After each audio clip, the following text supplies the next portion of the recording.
पाकिस्तान का जिक्र है। अमेरिका ईरान के युद्ध के बीच पाकिस्तान बेचैन है। पाकिस्तान में तेल संकट गहरा गया है। यहाँ कंपनियों ने जमाखोरी शुरू कर दी है। पाकिस्तान पेट्रोलियम डीलर्स एसोसिएशन के नेताओं ने चेतावनी दी है कि कई पेट्रोलियम कंपनियों द्वारा आपूर्ति में कटौती के बाद अगले कुछ दिनों में देश भर के पेट्रोल पंप बंद होने शुरू हो सकते हैं। ईरान पर अमेरिका और इजराइल के सैन्य हमलों से पैदा हुआ जो तेल संकट है, उसमें अब पाकिस्तान फंसता हुआ नजर आ रहा है। पाकिस्तान ने पेट्रोल और डीजल की कीमतों में 55 रुपए प्रति लीटर की बढ़ोतरी की है और तेल संकट को देखते हुए कहा जा रहा है कि पाकिस्तानी प्रधानमंत्री शहबाज शरीफ अब एक बड़े प्लान पर काम कर रही है। तो यहाँ पर आखिर पाकिस्तान में क्या चल रहा है, इसकी ज्यादा जानकारी के लिए हमारे साथ जुड़े हैं विदेश मामलों के जानकार निपुण आलम भाई जी। उनसे जानेंगे। सर, सवाल यही है कि आखिर पाकिस्तान में क्या कुछ चल रहा है।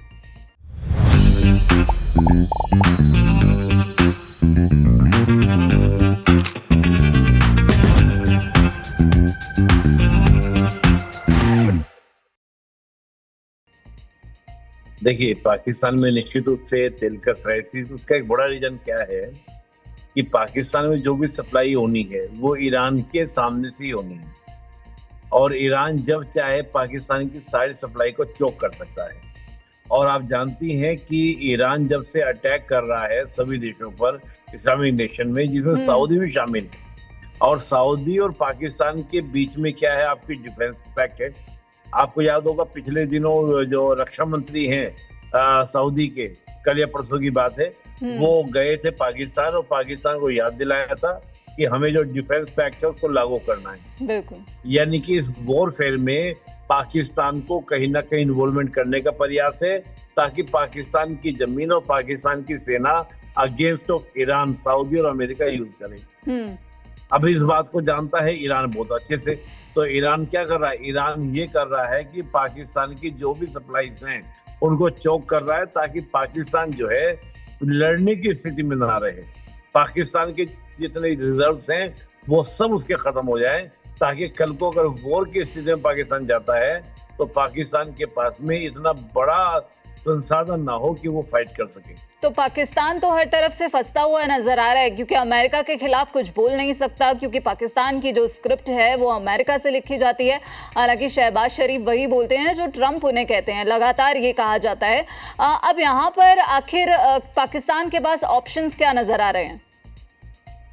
देखिए, पाकिस्तान के पास सोनू जी अगर हम बात करें तो पाकिस्तान के पास यही ऑप्शन है कि वॉर में ना जाए, वॉर में इन्वॉल्व ना हो और जो उसके स्ट्रेटेजिक रिजर्व हैं वो चले। लेकिन इसके अलावा वॉर में ना जाने का विकल्प भी पाकिस्तान के पास में नहीं है, क्योंकि आपने डिफेंस पैक्ट किया है सऊदी के साथ, तो सऊदी कहेगा उस पैक्ट के अकॉर्डिंग आप उतरो मैदान में। बिल्कुल। तो रिजर्व आप हमें रिजर्व करो, क्योंकि बात क्या है कि सऊदी में शाही परिवार पर भी अटैक की पॉसिबिलिटीज बन रही है। तो शाही परिवार इस बात से डरा हुआ है कि हम पे अटैक ना हो जाए, इसलिए वो पाकिस्तान को लड़ने के लिए तैयार करना चाह रहा है। बिल्कुल। तो यहाँ पर अब पाकिस्तान फंसता हुआ नजर आ रहा है, क्योंकि अगर वो युद्ध में उतरता है तो फिर पाकिस्तान में ही विरोध होना शुरू हो जाएगा और लगातार यहाँ पर अगर ईरान के खिलाफ पाकिस्तान कुछ बोलता है तो अपनी ही वहाँ से उनकी जनता से सरकार को बहुत कुछ सुनने को मिल सकता है। लगातार विरोध की आवाज़ें देखने को मिल सकती हैं, लेकिन अब वो अमेरिका के खिलाफ भी कुछ बोलता हुआ नजर नहीं आ रहा है। तो पाकिस्तान यहाँ पर हर तरफ से फंस गया है। बहुत बहुत शुक्रिया सर आपका इस पूरी जानकारी के लिए। तो आपने समझा कि आखिर जियोपॉलिटिक्स में अभी क्या कुछ चल रहा है, पाकिस्तान से लेकर चीन से लेकर अमेरिका इजराइल युद्ध, जिसका अब जो मेन पॉइंट है वो तेल पर आ टिका है। जो तेल संकट है वो गहराता जा रहा है और इसका असर पूरी दुनिया पर देखने को मिल रहा है। फिलहाल अभी के लिए इतना ही। बाकी दुनिया की तमाम खबरों के लिए आप देखते रहिए दैनिक जागरण। नमस्कार।